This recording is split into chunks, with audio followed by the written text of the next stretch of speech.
A ver, hay torneos de fútbol y luego está la Copa del Mundo, que es mucho más que una competición, ¿no?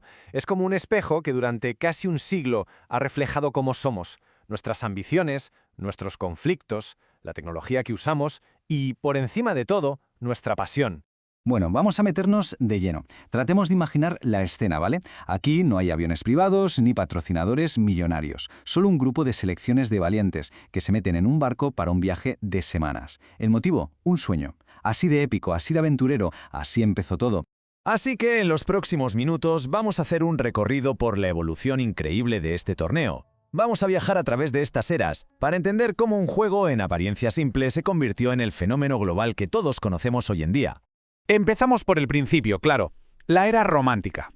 Aquí el fútbol era otra cosa. Era puro. Se jugaba por el honor de un país, por la pasión, por el simple amor al juego. Todo esto antes de que el dinero y la política lo complicaran un poquito todo. Y en 1930 Uruguay no solo se atrevió a organizar el primer mundial, sino que fue y lo ganó. Ni más ni menos que contra sus vecinos, Argentina, en una final para el recuerdo. Solo 13 equipos se lanzaron a la aventura.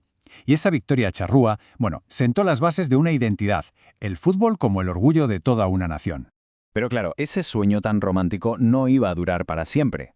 Pronto, el torneo dejó de ser solo un deporte. Se convirtió en un escenario para el poder, para la propaganda y al final también para la esperanza después de la destrucción. Y es que la política no tardó en meter la mano. La Italia de Mussolini, por ejemplo, organizó y ganó 2 mundiales seguidos. Usó el fútbol como una demostración de fuerza fascista, justo antes de que el mundo entero se apagara por la Segunda Guerra Mundial. Después de la guerra, el drama volvió, y con más fuerza que nunca. Año 1950. Brasil es la anfitriona. Solo necesita un empate en casa, en Maracaná, el estadio más grande del mundo, para ser campeona. Pero va a Uruguay y gana. El silencio que cayó sobre ese estadio se convirtió en un trauma nacional, una herida que todavía hoy se conoce como el maracanazo. Pero el fútbol a veces también da segundas oportunidades, ofrece redención. En el 54, una Alemania federal todavía en ruinas le ganó, contra todo pronóstico, a la todopoderosa selección de Hungría. El milagro de Berna fue mucho más que una victoria. Para los alemanes fue el símbolo del renacer de su país. Y lo mejor de todo, gracias a la tele, el mundo entero empezaba a verlo en directo. Y con la tele entramos en una nueva era, una en la que el blanco y negro deja paso al color, y los futbolistas se convierten en las primeras superestrellas globales. Los medios de comunicación lo cambiaron absolutamente todo. Ocurrió en Suecia. El mundo estaba a punto de conocer a un adolescente brasileño del que nadie había oído hablar. Lo que no sabían es que estaban viendo nacer al primer gran ícono global del fútbol, un jugador que iba a redefinir lo que era posible hacer con una pelota. 3. Ese es el número de copas del mundo que ganó Pelé. 3. Se dice pronto, pero es que nadie más lo ha logrado. Dominó el torneo durante más de una década y se convirtió en el rey, en sinónimo del jogo bonito de Brasil. Un legado inigualable, vamos. Y aquí es donde la tecnología lo cambia todo de nuevo. El Mundial de México 70 fue el primero que se retransmitió a todo el planeta en color. De repente, la magia de Pelé y de esa selección brasileña legendaria dejó de ser en tonos de gris. El fútbol se veía, se sentía de otra manera.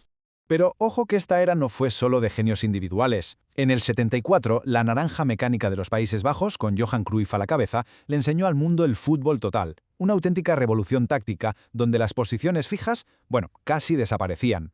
Cambiaron la forma de pensar el juego, aunque curiosamente nunca ganaron el trofeo. Esta era mediática también tuvo su lado muy oscuro. El Mundial de Argentina 78 se jugó bajo la sombra de una dictadura militar brutal. La fiesta en los estadios era una cosa, pero el terror que se vivía fuera de ellos era otra.